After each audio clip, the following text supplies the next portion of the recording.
Classroom. Start करें classical mechanics की next video. इससे पहले हमारी 2 वीडियोस आ चुकी हैं जिसमें कि हमने बेसिक से ये पढ़ा है कि क्लासिकल मैकेनिक्स में हम क्या क्या पढ़ेंगे। फर्स्ट हमने देखे थे कंस्ट्रेंट्स क्या होते हैं, कंस्ट्रेंट्स मोशन क्या होता है, फ्री मोशन क्या होता है। देन हमने उसके बाद ये देखा था कि कंस्ट्रेंट किस किस टाइप्स के होते हैं और क्या क्या कंडीशंस उनके ऊपर इम्पोज होगी। देन हमने नेक्स्ट वीडियो में ये पढ़ा था, जो हमारी लास्ट वीडियो थी, उसमें हमने ये देखा था कि हमारे पास वर्चुअल और पॉसिबल डिस्प्लेसमेंट हम कैसे निकाल सकते हैं, पॉसिबल वेलोसिटी क्या होती है और पॉसिबल एक्सेलरेशन क्या होता है। देन उसके बेस पे हमने ये देखा था कि इफेक्टिव फोर्स और हमारे पास रिएक्शन ऑफ फोर्स क्या होता है। तो ये सब कुछ हमने प्रीवियस 2 वीडियोस में देख लिया है। अगर किसी ने वो 2 वीडियोस नहीं देखी है तो पहले आप उनको देख लेना, देन इस वीडियो पे आना, क्योंकि आज हम उसका थोड़ा सा आगे वाला पार्ट करने वाले हैं। तो आपको जब बेसिक क्लियर होगा तभी आप आगे समझ पाएंगे। तो पहले आप अच्छे से देख लेना कि कंस्ट्रेंट की इक्वेशंस वगैरह क्या होती हैं, कितने इक्वेशंस आती हैं, जनरल हमने क्या क्या नोटेशंस उनको दे रखी हैं। देन इस वीडियो पे आना, ठीक है। तो स्टार्ट करते हैं। आज का हमारा पहला टॉपिक क्या है, बेसिक प्रॉब्लम ऑफ डायनेमिक्स। मतलब कि जो हम अभी पढ़ रहे हैं क्लासिकल मैकेनिक्स, इसके अंदर हमने सबसे पहली डेफिनेशन क्या देखी थी कि डायनेमिक्स मोशन क्या होता है, डायनेमिकल मोशन क्या होता है। अब हम ये देखेंगे कि जो डायनेमिक्स है ना, उसकी प्रॉब्लम क्या है। बेसिकली हमें किस प्रॉब्लम का सॉल्यूशन फाइंड आउट करना है वो देखने वाले हैं। तो थ्योरेटिकल है थोड़ा सा। Let the basic problem of the dynamics of the constraint system consist of the following.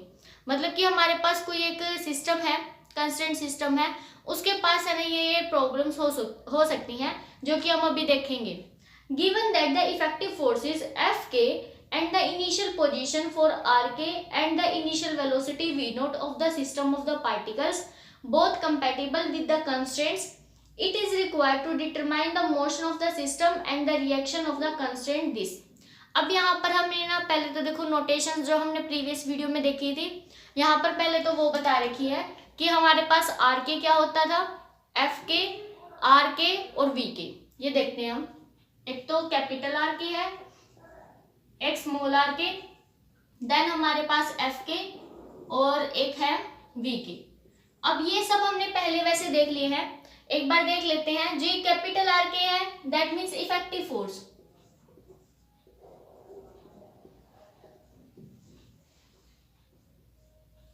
उल्टा तो नहीं बोल दिया, कैपिटल एफ होता था ना इफेक्टिव फोर्स, तो यहाँ पर कैपिटल एफ है। जो हमारा ऐसा फोर्स होता है जिसपे कि कोई भी कंस्ट्रेंट हमारे फॉलो नहीं हो रहे, जो बेसिक नेचर है सिस्टम का, उसकी वजह से जो फोर्स लगेगा ना वो हमारा क्या होता है, इफेक्टिव फोर्स होता है। हमारे पास जो कैपिटल आर है वो कौन सा होता है, रिएक्शंस, उन बोलते हैं रिएक्शन फोर्सेस। तो ये हमारे पास यहाँ पर हम लिख लेते हैं capital R, this is reaction force.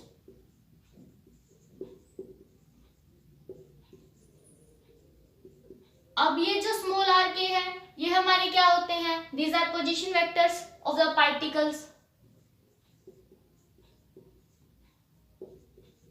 Position vectors, and these are velocities of the corresponding position points. जो हमारे पार्टिकल्स है ना उनके कॉरस्पॉन्डिंग वेलोसिटीज बताते हैं, तो वेलोसिटी ऑफ पार्टिकल्स। तो ये नोटेशंस आपको बिल्कुल अच्छे से क्लियर होनी चाहिए, और जो बेसिक हमारी इक्वेशंस थी कंस्ट्रेंट की वो भी याद होनी चाहिए। पहले तो इसने यही बताया है सब कुछ। देन उसके बाद in the case of a free system, अगर हमारे पास फ्री सिस्टम है दैट मीन्स उसके अंदर कोई भी कंस्ट्रेंट फॉलो नहीं हो रहा, there is no problem of determining the reactions and only the remains the problem of the determining the motion of the system. अब यहाँ पे उसने क्या कहा कि there is no problem of determining the reactions. जो ये रिएक्शन फोर्स है इसको निकालने में हमें कोई प्रॉब्लम नहीं होगी। क्यों नहीं होगी, क्योंकि अगर हमारे पास सिस्टम फ्री है तो उसके अंदर कंस्ट्रेंट नहीं होंगे। और ये वाला जो फोर्स है आर के, ये किसकी वजह से आ रहा था, कंस्ट्रेंट्स की वजह से, जैसे कि हमने लास्ट वाली वीडियो में पढ़ा था। तो यहाँ से हमें एक चीज पता चल गई कि अगर हमारे पास फ्री सिस्टम दे देगा तो आर के की वैल्यू कितनी होगी, नेट वैल्यू 0 होने वाली है, क्योंकि कंस्ट्रेंट जब है ही नहीं तो उनकी वजह से फोर्स क्या आएगा, है ना। तो कंस्ट्रेंट की वजह से ही जो चीज आ रही थी, अब कंस्ट्रेंट्स ही नहीं है तो दैट मीन्स वो वाली चीज भी नहीं आएगी। तो हमारे पास जो नेट रिएक्शन फोर्स है वो क्या हो जाएगा, 0। उसके बाद देखो क्या कहा है, अब only remain the problem of determining the motion of the system. तो हमारे पास अगर फ्री सिस्टम है तो हमें ना इसके बारे में चिंता करने की कोई जरूरत नहीं है, हमें इसकी चिंता करनी पड़ेगी। जैसे कि हमने कल भी पढ़ा था, अगर हम न्यूटन का सेकंड लॉ ऑफ फोर्स लगा दे, मोशन सॉरी, तो यहाँ पे हम F is equal to M और W करके, मतलब कि मास इंटू एक्सेलरेशन करके देन इस पे ही काम करते हैं। ये कहा है if nothing is known about the nature of the constraints except this. अब हमारे पास कंस्ट्रेंट्स देखो, ज्यादातर हमने कल भी पढ़ा था कि हमारे पास ज्यादातर जो भी कंस्ट्रेंट्स है वो किस टाइप के होंगे, कुछ में वेलोसिटीज प्रेजेंट होंगी, कुछ में नहीं होंगी। जिनमें वेलोसिटीज प्रेजेंट है उनकी इक्वेशन हमने ये मानी थी, k from 1 to capital N L beta K V K और प्लस D बीटा, याद होगा सभी को। और where beta from 1 to G, ऐसे ही माना था। और जिनके अंदर वेलोसिटीज प्रेजेंट नहीं थी वो हमारी इक्वेशन कुछ इस तरह से थी, F अल्फा T और यहाँ पे हमने लिखा था R K is equal to 0। ये हमारी कंस्टेंट की इक्वेशंस थी। और हमने फिर बाद में देखा था कि अगर हमें इसको भी वेलोसिटी की फॉर्म में लेके आना है देन हमने उनका डेरिवेटिव कर दिया था। तो उसने यही कहा कि अब आपके पास ज्यादा से ज्यादा ये वाले कंस्टेंट्स होंगे और यहाँ पे जो अल्फा की वैल्यू है वो कहाँ से कहाँ तक होती थी, 1 2 से लेकर स्मॉल d तक, ठीक है। Then nothing is known about the reaction R K produce by the constants. अब इन जो कंस्टेंट्स है ना, इनको देखकर हम डायरेक्टली आर के की वैल्यू नहीं बता सकते। अब कुछ रिस्ट्रिक्शन आएगी कि कब हम आर के की वैल्यू बता सकते हैं, कब नहीं बता सकते, क्योंकि देखो कंस्टेंट्स आ तो गए लेकिन फिर भी जरूरी नहीं है कि हमारे पास जो आर के है, आर के का मतलब रिएक्शन फोर्स, वो भी पूरा आएगा या नहीं आएगा, अभी देखने वाले हैं वो, ठीक है। क्योंकि यही प्रॉब्लम क्रिएट होगी, क्योंकि हमने प्रीवियस वीडियो में क्या देखा था कि अगर हमारे पास कंस्टेंट्स अवेलेबल हैं उनकी वजह से रिएक्शन फोर्स आएगा, देन हमारी जो प्रॉब्लम है वो सोल्व आउट होगी थी। लेकिन अभी हम देखेंगे कि एक प्रॉब्लम आ सकती है बीच में जो कि बेसिक प्रॉब्लम है डायनेमिक्स की। अगर वो प्रॉब्लम हमने सॉल्व कर दी तो हमारे पास रिएक्शन फोर्स आ सकते हैं, अदरवाइज नहीं आएंगे। तो यहाँ पे क्या कहा है, ये चीज आ गई हमें कि हमारे पास दो टाइप के कंस्ट्रेंट्स होंगे। उसके बाद so the above problem is indeterminate since the number of scalar quantities. अब ना हमें जो जो क्वांटिटी निकालनी है, क्योंकि देखो आर के की वैल्यू निकालनी है हमें, आर के की वैल्यू को निकालने के लिए अब हमें क्या चाहिए, एक्स के, वाई के, जेड के, आर एक्स के, आर वाई के और आर जेड के, ये चीजों की हमें जरूरत है। अगर हमें टोटल कोई भी पार्टिकल है, जो भी हमारा सिस्टम है, अगर हमें टोटल उसकी चीजें बतानी है, कोई भी सिस्टम होगा उसके अंदर हमारे पास ज्यादा से ज्यादा, देखो ऐसे लिखते हैं ना, टी आर के और वी के। अब हमने इस वी के की हेल्प से हमने क्या किया था, इसका डेरिवेटिव कर दिया था, एक्सेलरेशन निकाला था, एंड देन फिर हमने ये देखा था कि F plus capital R is equal to mass into acceleration आएगा, ये देखा था। तो यहाँ पे ये कह रहा है कि अगर आपको R की वैल्यू निकालनी है देन यू हैव टू, पहले ये वाले कंपोनेंट्स तो होने चाहिए। अब R के का मतलब जो बेसिक कंपोनेंट्स है वो क्या आएंगे हमारे पास, R is equal to X I cap, Y J cap, Z K cap.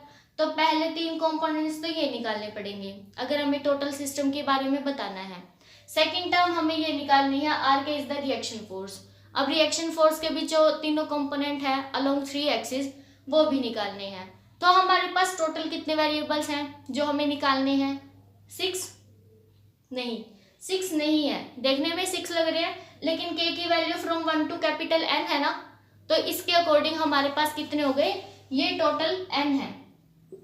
ये ध्यान रखना काउंटिंग में कितने होंगे, इनको अगर ओपन करके लिखोगे ऐसे बनेंगे ना, x1 x2 xn capital N, then y1 y2 then y capital N, then z1 z2 then z capital N। उसके बाद फिर इसी तरह से rx1 rx2 rx capital N। तो हमारे पास टोटल काउंटिंग में कितने वेरिएबल्स हमें चाहिए, यहाँ पर देखो n n n काउंटिंग कर रहे हैं इनकी, इसी तरह से यहाँ से भी 3 बार n आ जाएगा। तो टोटल कितने हो गए, ये 6 है। इतने वेरिएबल्स की हमें नीड है अगर हमें अपने सिस्टम को कंप्लीटली डिफाइन करना है तो। अब आपको पता होगा, जैसे कि हम जर्नल अपने मैथ्स में करते थे, हमें जितने वेरिएबल्स की नीड होती है कम से कम उतनी इक्वेशंस तो हमारे पास अवेलेबल होनी चाहिए, है ना। अगर हमें 2 वेरिएबल्स चाहिए तो हम x plus Y is equal to 2 लिख दिया, तो यहाँ से हम कंप्लीटली x और y की वैल्यू नहीं बता सकते, नहीं बता पाएंगे। अगर मैंने इसके साथ में ये दे दिया x minus Y is equal to 1, तो 2 इक्वेशन है, 2 ही वेरिएबल हमें चाहिए, तो दैट मीन्स हम यहाँ से x और y की वैल्यू निकाल सकते हैं। अब यहाँ पर हमारे पास टोटल वेरिएबल्स हैं 6n, तो हम ये देखेंगे टोटल इक्वेशंस कितनी है हमारे पास। इक्वेशंस अगर 6n आ गई तो ठीक है, लेकिन अगर नहीं आई तो प्रॉब्लम क्रिएट हो जाएगी, ठीक है। तो यहाँ से हमें ये पता चल गया हमें वेरिएबल्स कितने फाइंड आउट करने हैं, 6n। तो अब इक्वेशंस देखते हैं कितनी आएंगी।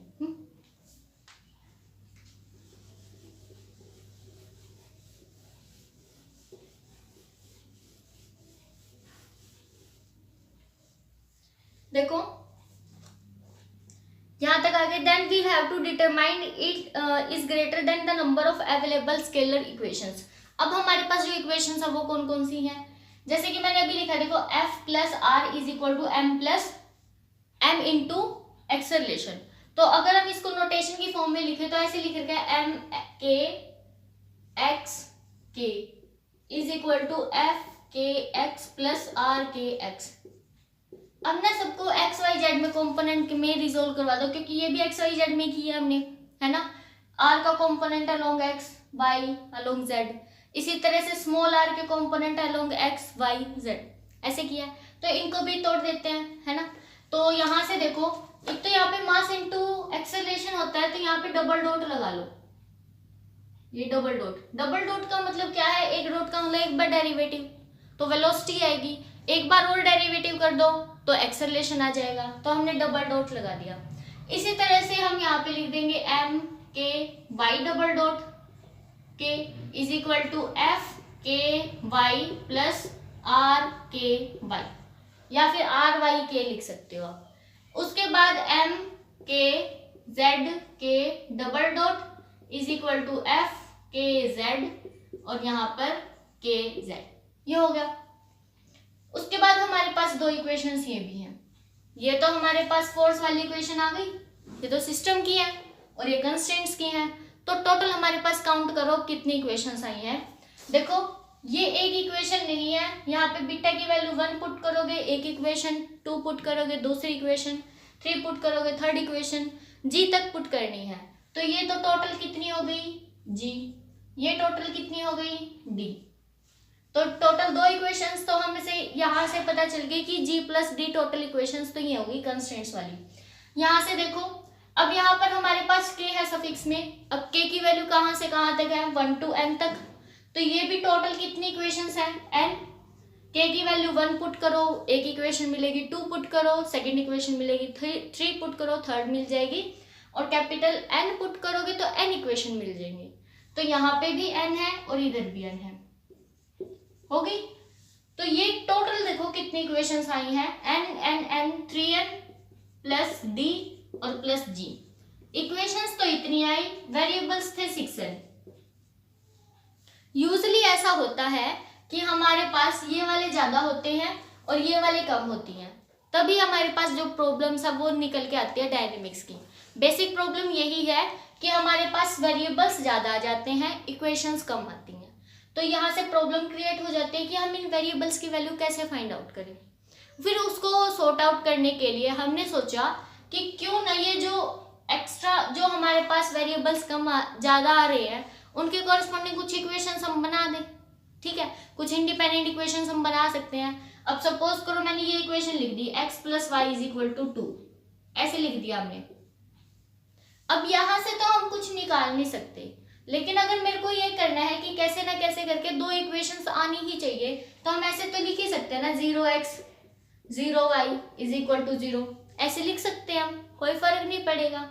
2 इक्वेशंस चाहिए थी 2 वेरिएबल्स के लिए, तो यहाँ पे भी हम ऐसे कर देंगे कि जितने वेरिएबल्स के कॉरस्पॉन्डिंग हमारी इक्वेशंस कम पड़ रही हैं, हम वो कुछ इक्वेशंस है ना इंडिपेंडेंट इनके अंदर डाल सकते हैं, जो कि बाकी वाली इक्वेशंस पे डिपेंड ना करें। तो हम क्या करेंगे, यहाँ पे ना देखो कितनों की कमी मिलेगी, इसमें से इसको माइनस कर दो, उतने हमारे पास इक्वेशंस कम है।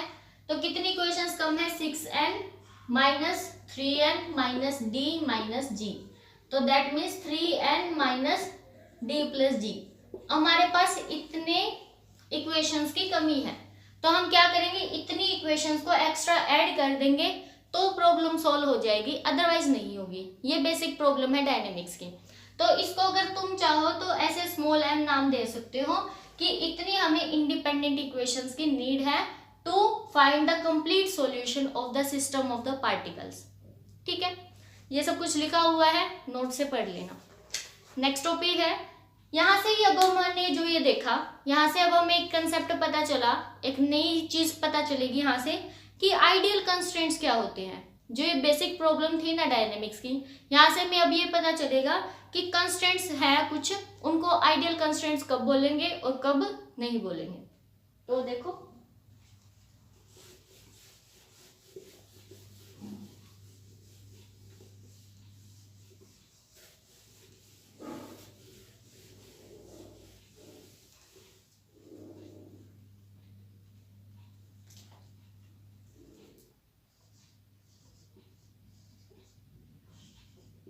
ideal constraints,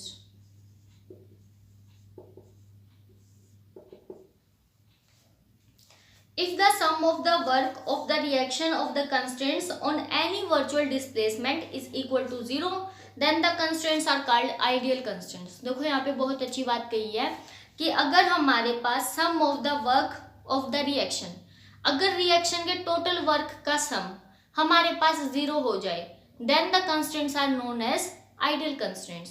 मतलब कि देखो जो रिएक्शन थी ना, ये थी कैपिटल आर से ही बोल रहे थे हम रिएक्शन फोर्स को। इसने क्या कहा, इसके अकॉर्डिंग जो भी हमारा टोटल वर्क आएगा, अगर वो टोटल वर्क 0 है then the system is known as, जो हमारे कंस्ट्रेंट्स हैं उनको क्या बोलेंगे, आइडियल कंस्ट्रेंट्स बोलेंगे। तो अगर हम इसको ऐसे लिखे पर्टिकुलर वे में, तो इस तरह से बनेगा,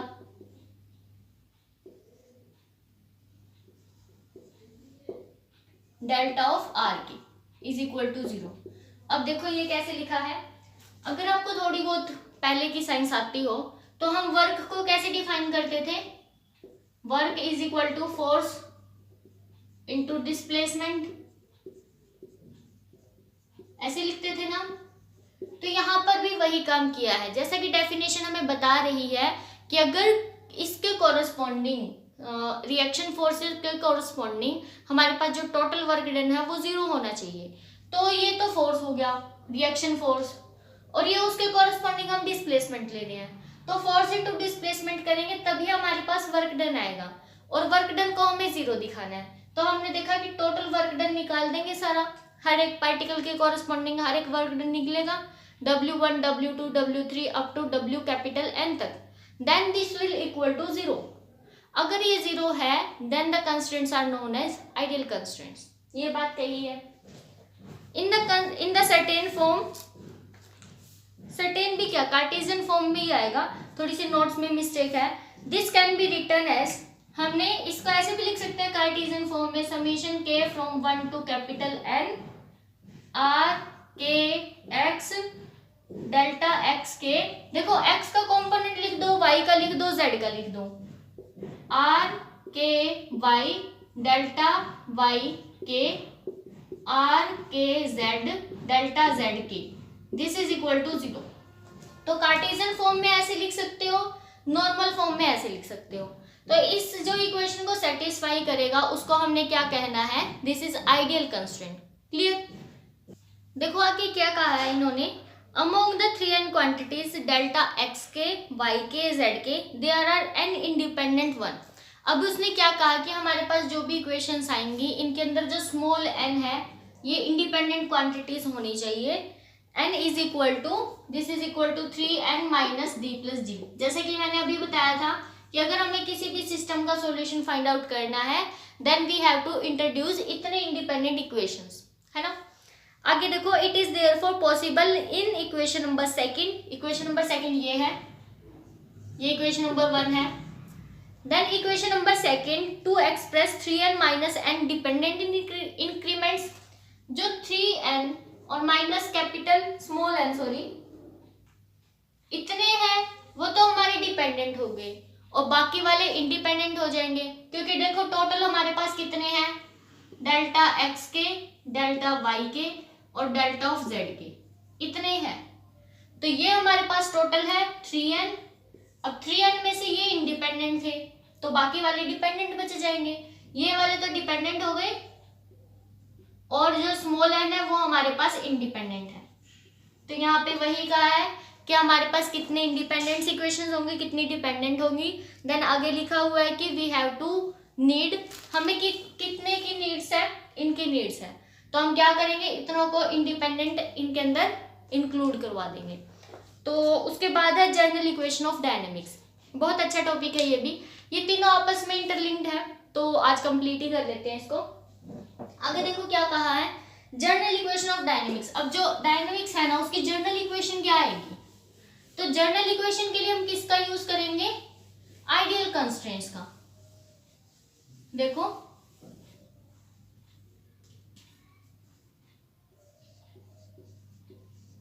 general equation of dynamics,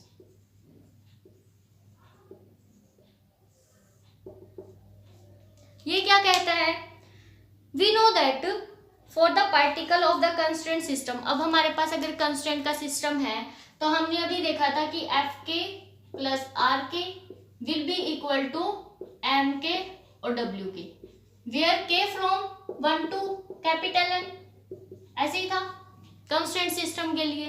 then उसके बाद वेयर इसने ये बता दिया कि एम के क्या है, एफ के क्या है, आर के क्या है और डब्ल्यू के क्या है, ये सब कुछ हमें पता है। देन आगे देखो क्या कहा, since the constraints are real. अब हम क्या लेके चल रहे हैं कि हमारा जो सिस्टम है ना वो बिल्कुल रियल है, मतलब कि वो आइडियल है।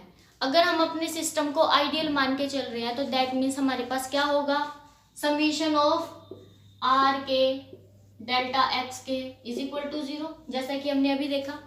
तो अगर हमें देखनी है हमारी जनरल इक्वेशन ऑफ डायनेमिक्स, तो हम जनरली ये मान के चल रहे हैं कि हमारा जो सिस्टम है वो आइडियल सिस्टम है। आइडियल सिस्टम का मतलब ये है कि कंस्ट्रेंट्स चाहे कितने भी लग रहे हो, नेट फोर्स तो 0 आ रहा है। अब सपोज करो ये हमारा सिस्टम है जो नोटबुक है और हमने काफी सारे इसके ऊपर फोर्स लगाने स्टार्ट कर दिए, कुछ रिस्ट्रिक्शंस लगा दी। अब रिस्ट्रिक्शन कुछ इस तरह से लगा रहे हैं कि इस तरह से भी, इस साइड से भी रिस्ट्रिक्शन है और इस साइड से भी रिस्ट्रिक्शन है। अगर दोनों ही रिस्ट्रिक्शन सेम है बट अपोजिट इन डायरेक्शन है तो वो एक दूसरे को कैंसिल आउट कर देंगी, तो नेट फोर्स तो 0 ही आया ना। बेशक से उसके ऊपर हम रिस्ट्रिक्शन लगा रहे हो लेकिन रिजल्ट कुछ नहीं आया, है ना। अब जैसे ही वही बात होगी कि अगर मान लो इस नोटबुक को हम खींचना चाहते हैं, कोई इस साइड से पुल करेगा, दूसरा इस साइड से पुल करेगा, लेकिन अगर दोनों के दोनों सेम फोर्स लगा रहे हैं, इक्वल क्वांटिटी ऑफ फोर्स लगा रहे हैं, तो बॉडी कहीं पर भी मूव नहीं करेगी, ना इस साइड और ना उस साइड, क्योंकि जो फोर्स है वो इक्वल एंड अपोजिट डायरेक्शन में है। तो ऐसा पॉसिबल है, ये सिर्फ आइडियल में ही होता है कि हमारे पास जो टोटल हमारा सिस्टम है ना उसके अंदर कोई टोटल वर्क डन नहीं हो रहा। बेशक से हम फोर्स लगा रहे हो लेकिन वर्क डन नहीं हो रहा, तो दैट मीन्स हमारे पास टोटल जो रिएक्शन की वजह से जो वर्क आएगा वो क्या होगा, 0। तो यहाँ पर अब हम मान के चल रहे हैं कि हमारी जो डायनेमिक्स की इक्वेशन है उसमें हमने एक पर्टिकुलर केस क्या लिया कि हमारा जो सिस्टम है वो आइडियल सिस्टम है, ठीक है। अब इस इक्वेशन का यूज करना है हमें। अब इस इक्वेशन का यूज करने के लिए हमें क्या चाहिए, एक तो साथ में डेल्टा ऑफ एक्स के मल्टीप्लाई में चाहिए, यहाँ पर आर के था सॉरी, एक तो ये मल्टीप्लाई में चाहिए हमें और फिर उनका समीशन भी करना है। तो हम ऊपर वाली इक्वेशन में यही करते हैं, पहले मल्टीप्लाई कर दो डेल्टा ऑफ आर के साथ एंड देन समीशन ले लो। तो हम यही कर देंगे, summation K from 1 to capital N F K delta of R K plus यहाँ पर summation K from 1 to capital N R K और delta of R K is equal to यहाँ पर भी ले लो summation K from 1 to capital N M K और W के। तो ये लिख दिया हमने। अब देखो क्योंकि हम अपना जो सिस्टम है वो कैसा लेके चल रहे हैं, आइडियल, तो that means this is equal to 0, ये वाली जो टर्म है वो हमारी 0 आएगी। अब ये 0 हो गई तो ये और ये बच जाएगी, है ना। और इसको इधर ले आओ तो हम ऐसे लिख सकते हैं, summation K from 1 to capital N F K minus यहाँ पर इससे भी तो मल्टीप्लाई करेंगे, एफ के माइनस एन के और डब्ल्यू के और साथ में delta of R K is equal to 0। ये आएगी हमारे पास जनरल इक्वेशन ऑफ डायनेमिक्स। कुछ नहीं था, सिर्फ हमने आइडियल कंस्ट्रेंट्स मानने के बाद अपना जो सिस्टम है उसमें इसकी वैल्यू 0 रख देंगे और ये इक्वेशन आ जाएगी। तो यही equation, this is known as general equation of dynamics. ये वाली जो इक्वेशन लिखी है हमने, ये हमारी कैसी इक्वेशन होती है, इक्वेशन ऑफ डायनेमिक्स होती है, general equation. It state that, ये इसको स्टेट कैसे करोगे, इन द फॉर्म ऑफ, मतलब इंग्लिश में कैसे लिखोगे इसको।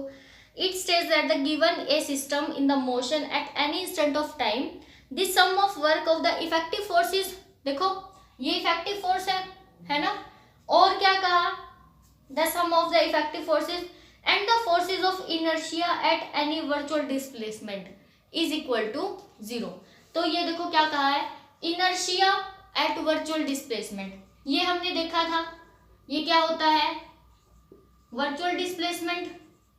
अगर आपने पिछले वाली वीडियो देखी हो तो आपको क्लियर भी हो जाएगा virtual displacement पे। और ये होता है हमारा inertia। तो यहाँ पर वो यही कह रहा है कि अगर आप टोटल इनका सम करोगे ना with respect to virtual displacement, this will equal to 0।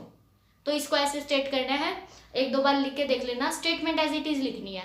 Proof करने में थोड़ा बहुत हेर फेर चल सकती है, बट जो स्टेटमेंट होती है वो एग्जैक्ट लिख के आनी है, अपने वर्ड्स नहीं एंटर करवाने उसके अंदर, फिर वो अपने मार्क्स भी काट लेगा। तो ये थोड़ा ध्यान रखना।